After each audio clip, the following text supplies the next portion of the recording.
Man, what a drive. Yeah, Bunky, you're on point today. Must have been every bit of 380. I got this short little 20-footer for birdie. Moving on. All right, take your time, just like last. Is that a squirrel? Looks like he's on coffee right now. Might be good for a coffee. Wait, did I turn the coffee pot off before I left the house today? Oh, wait a minute. I better hurry up and make this putt. Oh, man, not again. I can't believe it. Oh.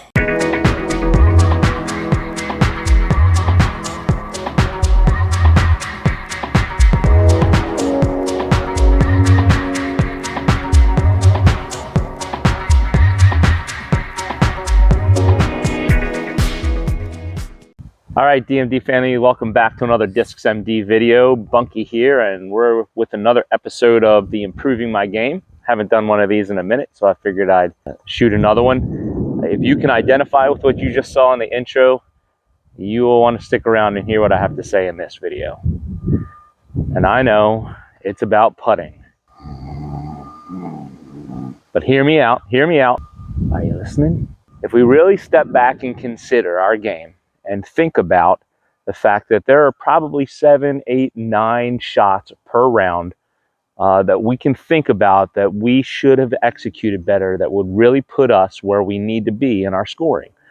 And if I analyze those 7 to 9 shots, probably 6, 7 of them are putting, whether it be putts just outside circle 2 that I didn't execute properly and couldn't make the comebacker, or 15 or 20 footers that we just bricked for no apparent reason. And I know we all want to throw a million miles, and throwing a disc far, I confess, is something that I've been working on because, who doesn't want to throw a disc 400, 500 feet?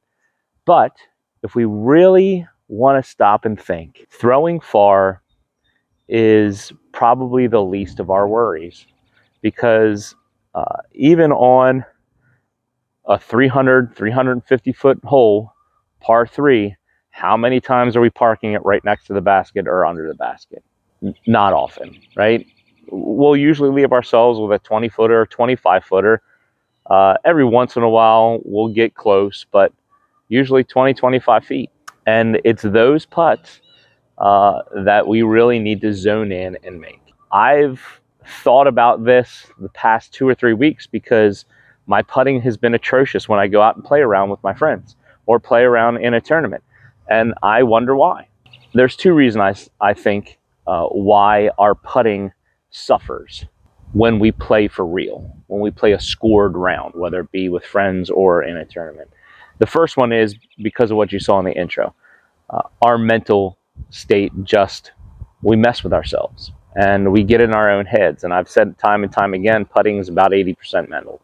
We can't do a whole lot about that as far as practice is concerned. That's something that we just have to start working through and getting settled in to a routine. I think that's why pros use routines in their putting, not because they need to remind themselves what a putt feels like. They putt thousands and thousands of times during a week. I think what they do it for their mental state and their routine. So that's just going to take us time. The second reason is something that we can fix during our putting practice. Quite honestly, I think I'm practicing wrong. And let me tell you what I mean by that. And there's 2 different things that I want to bring up. So if I think about my putting practice, it usually looks something a little like this. Grab my stack of discs, head to about 15 feet, line it up, and just start throwing them in. One right after the other, with very little break in between. Then I finish my set of 6 or however many putters I have, walk up to the basket, grab them, and then do it all over again, perhaps moving back about 3 to 4 feet, setting them down, and then, or not setting them down, and then throwing them in, one after the other, on repeat, with very little break in between.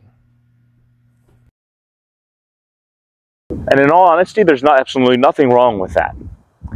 because we need to get our body used to doing the mechanics of our putting motion, so it becomes habit. The problem that I see with that is I can stand there and make 25-foot putts and make 75 or 80% of them, but how many first putts am I making? Right? I have a stack of 6 putters that I use for my putting practice. So if I'm doing a 25 feet, I putt 6, I go get them, putt 6, go get them, putt 6. When I finish putting and go gather them up and come back to my 25-foot mark, how many times am I making that first putt in that series? Because when I'm playing a scoring round, I can't just set up it wherever my putt is and take a couple of shots and then I'm like, okay guys, now this was the real one. It doesn't work like that. I have to step up to the putt, pick it up, and make one. I don't have the luxury of repetition when I'm on the course scoring a round. And it can be that I warm up before the round and it's 15, 20 minutes before I make my first putt. Or even in the course of a round, it could be 2 or 3 holes before I make a 25-footer. That tells me that I'm not practicing efficiently. And what I need to do when I practice is practice my first putts. So let me show you how to simulate that. The one way is to use the around the world drill that I've used in the past. And if you haven't seen that video, I'll put the tag, I don't know, chase the finger somewhere up here. So you can look at, you know, what I do in my around the world drill, and you can even modify that to not have a chance opportunity. So it's just one putt from every station around the world. The other thing that I've started doing is this. Just stand at your basket and randomly throw out your putters in different areas, in different distances. And then go to each of the putts and see how many you can make. This will allow you to practice more high pressure first putts and really simulate what you're going to be doing on the course. This is a much better, much more efficient way to simulate what you're going to be doing when you're scoring your rounds. So that's one aspect of how we can putt more efficiently during our putting routines. The second thing is, look at what I'm set up as right now. A basket in the middle of my backyard, nothing but flat ground, no distractions, no obstructions, perfectly sunny day. Yeah, it's a little windy, but I'm practicing in perfect conditions. How many times do you putt like that during a round? Go ahead. Think about it. Oh, wait. Yeah, it doesn't happen. So putting in different scenarios during your practice will help us out. What do I mean? Well, what about this? Find a tree somewhere on your property with some low-hanging limbs. Forces you to get on your knee and make a putt from here. Or find an obstacle that makes it difficult for you to make it to the basket and putt from here. Yeah, that was awful. Yeah, I'm not making this putt. Let's move on to the next one. I mean, and this may seem a little ridiculous, but how many times on a course do we have even footing? So find something to prop a foot up on and make a putt on shaky ground.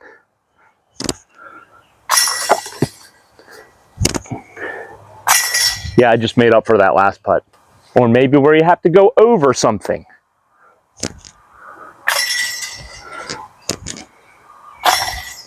And try all kinds of putting stances. Stagger putting, straddle putting, scuba putting. I mean, make it as ridiculous and as uncomfortable as you possibly can. These all need to be incorporated into our putting practice if we're really going to be preparing ourselves for putting while we're scoring. My point is that I just have to stop just going through the repetitious open putt, 15, 20, 25, 30-foot putts, and be satisfied with that as a putting practice. I have to be more diverse when it comes to my putting practice if I expect to be competitive when I go out and play a scored round. Well, I hope you found this helpful. Put in the comments below how you practice your putting, what things you do to make it more challenging and more difficult instead of just the flat-footed, open, repetitious putting. And let's see how this helps. Until next time, enjoy the journey. Here's your verse of the day.